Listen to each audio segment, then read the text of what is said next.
Now, as we move into the demonstration, I want to just outline the demonstration scenario a little bit. As we set up in the previous module, you're an administrator at Contoso Limited, and you're going to be asked to add a new label to the AIP system.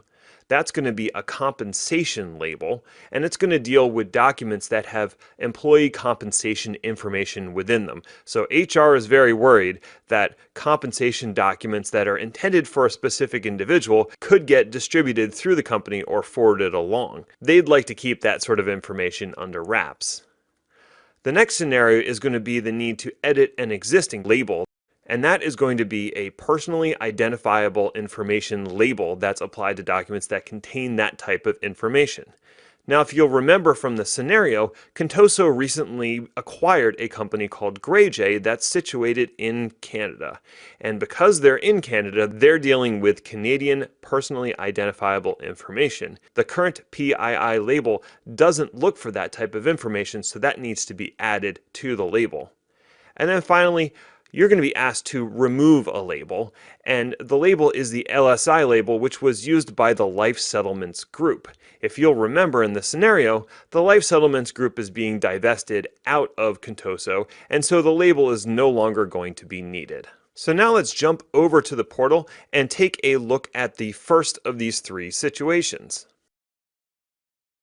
All right, so I'm in the Azure Information Protection portal, and I'm in the labels section.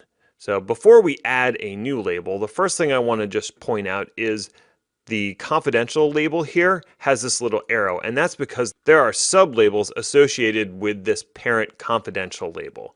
If we right-click on the label, we could add another sub-label to this. If we right-click on one of the sub-labels, we can see the only options are to either delete the label or move it up or down. So you can't create a sub-label of a sub-label, but you can add sub-labels to a top-level label if you need to. All right, so let's scroll down to the bottom, and we're going to add a new label. And the first thing we need to do is give this label a display name. Since it deals with compensation, we're going to call it HR Comp. Pretty straightforward. The description says that the documents are going to contain compensation information. Now we can assign a color to this label, and because this deals with compensation, I'm going to go with green for money. The next thing in this list is permissions for the document. So this is where we'd add protection. I'm going to review protection in a moment, so let's keep scrolling down to the visual marking area.